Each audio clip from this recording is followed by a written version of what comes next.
Unshakable confidence is built, not born. Unshakable confidence isn't a personality trait. It is not something a few people are gifted with it. And it definitely isn't something that you can fake it long enough that you make it real. Confidence is a practice, a discipline, a construction site that never closes. It is not found, it is built. And you are the one holding the brakes. The reason you still doubt yourself, you hesitate, you shrink, second guesses isn't because you're broken. It is because you haven't built your foundation. You are standing on sand, trying to stand tall. And it doesn't work that way. You're waiting to feel confident before you act. But confidence is not that way, it is the result. Here is something that isn't talked about it enough. Confidence without evidence is a wishful thinking. When you stand up in front of a mirror and then you tell yourself you're confident, you're powerful, how you can be confident is standing in front of a mirror and telling yourself every day that you're confident. It is almost laughable. You do nothing, but you're standing and telling yourself every day that you're confident. Let me tell you, confidence doesn't work that way. You need to take action in order to become confident. And also, that is why compliments feel empty. You didn't believe that you're capable, not because you're not, but because you haven't seen yourself prove it yet. Let's talk about the proof that you need to build.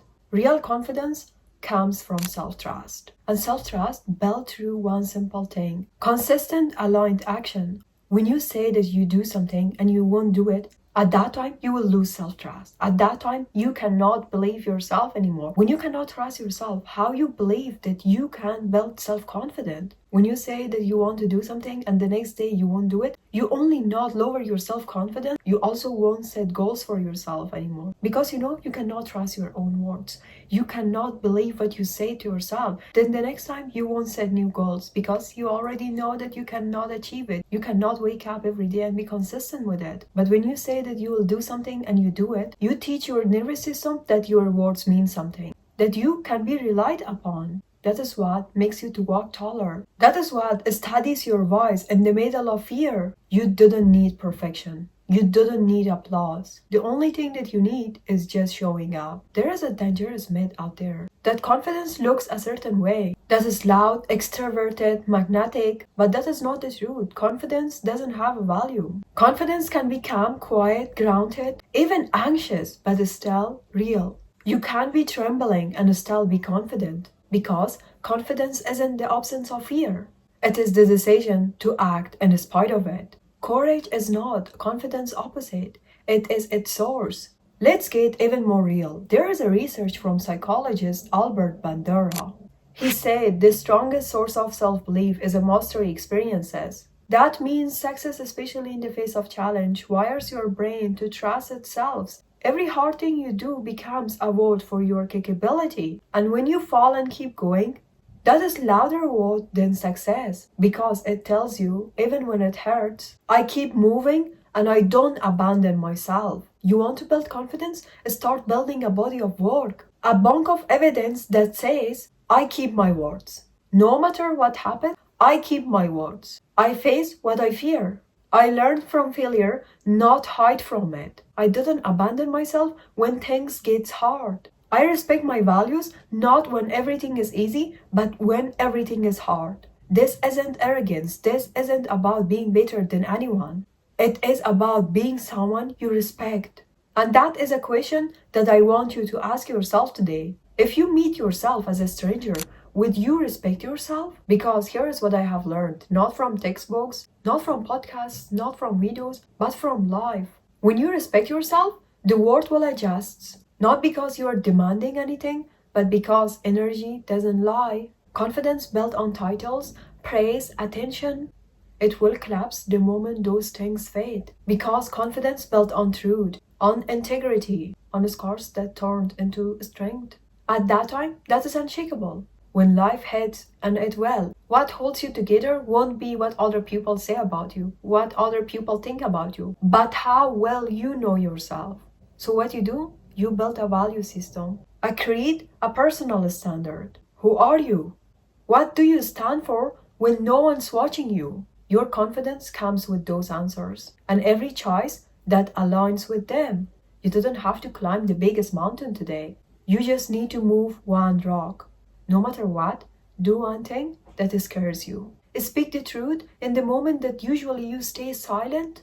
Keep one promise to yourself when you all the time break the trust. That is how trust built, break by break.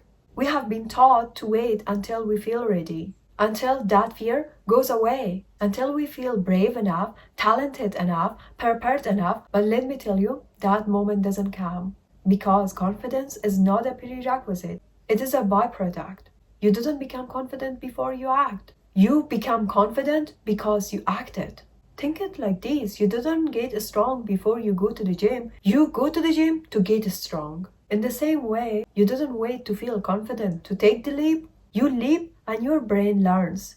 I survive it, I handle it, I figure it out. Every time you do something that scares you, speak in that meeting, post that video, say what you really feel, your nervous system registers it. And next time, it is just less scary. It is not magic, that is biology. That is exposure, that is practice. Because as human, we are all the time afraid of new things. When our brain sees something new, it scares it. Our brain doesn't like to do unfamiliar things. Our brain doesn't like to do the things that we are lately not comfortable with it. And if we think too much about it, we won't do it. And at that time, that is the problem that we all face. We want to feel ready in order to take action. But we forget that confidence is not a feeling that finds us. It is a consequence of showing up over and over again, especially when it is uncomfortable. You didn't need to know how it all worked out. You didn't need the full roadmap.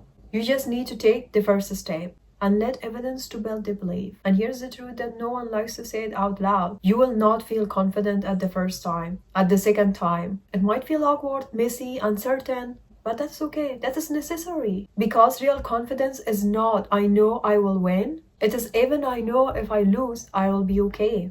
And an important thing to increase your physical confidence is to stop your negative self-talk. I didn't know who needs to hear this, but stop looking in the mirror trying to find something wrong with yourself. Because when you stare long enough, you will find something. But here's the thing, most of what you are picking apart, no one else even notices. And if they do, they don't care nearly as much as you think they do. The truth is, we all the time create a judgmental version of other people in our head, and then we think that they tear us down. We imagine someone out there scrutinizing us, when in reality, they haven't said or done anything. When you really think about it, it is not them judging you, it is you judging yourself.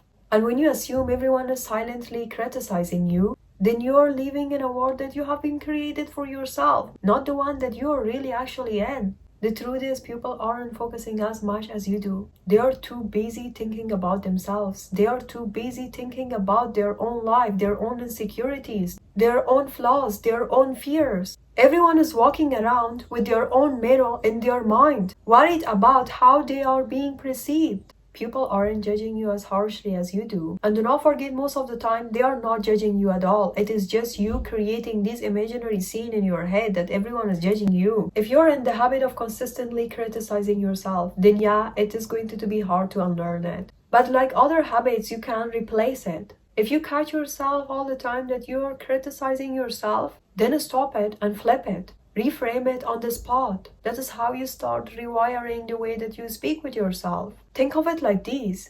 If you have been reinforcing self-negative thoughts about your appearance for years, you have trained your brain to believe them. So now why not training your brain to believe something better? What I realize is that if we speak the same way that we speak with ourselves with our friends, at that time, we won't have friends anymore. That is the difference between someone who has confidence and someone who doesn't have confidence. Confident people do not consistently tear themselves down. They encourage themselves, they forget themselves, they uplift themselves, just like a friend that you would do. When something bad happened to a friend, you can tell your friend that it's okay, it is not their fault. But when it happens to you, you cannot say the same things that you say to your friends, to yourself. Every action you take is either a reward for the person that you want to become or the one that you're trying to outgrow. No matter where you find yourself in life, when fear comes, and it will, don't run, stay there, sit with it, listen to it, and act anyway. Fear is not enemy. In fact, fear is a signpost. It points to the edge of your comfort zone, and just beyond that edge is your confidence. You cannot grow in safety. You cannot rise in silence. So speak even when your voice shakes. Show up even when you are unsure. Keep your words, especially when no one else is watching you, because you're not trying to impress anyone. You're trying to become someone you can count on. This is the real flex. Confidence isn't something you wait for, not by pretending, but by proving yourself through action that you are who you say you are. And when you have done that enough, at that time you didn't need anyone to remind your worth. You will walk into any room not because you're the loudest, but because you carry the quiet power of someone who is already made themselves and choose to stay. So next time when you feel fear, don't ask, do I feel confident enough to do this? And instead of that, ask yourself, can I be brave for 5 seconds? That is all it takes to start. And once you start, the confidence follow. Not because you were waited for, but because you earned it. Don't forget to subscribe for more videos. I'll see you in the next one. Until next video, bye bye.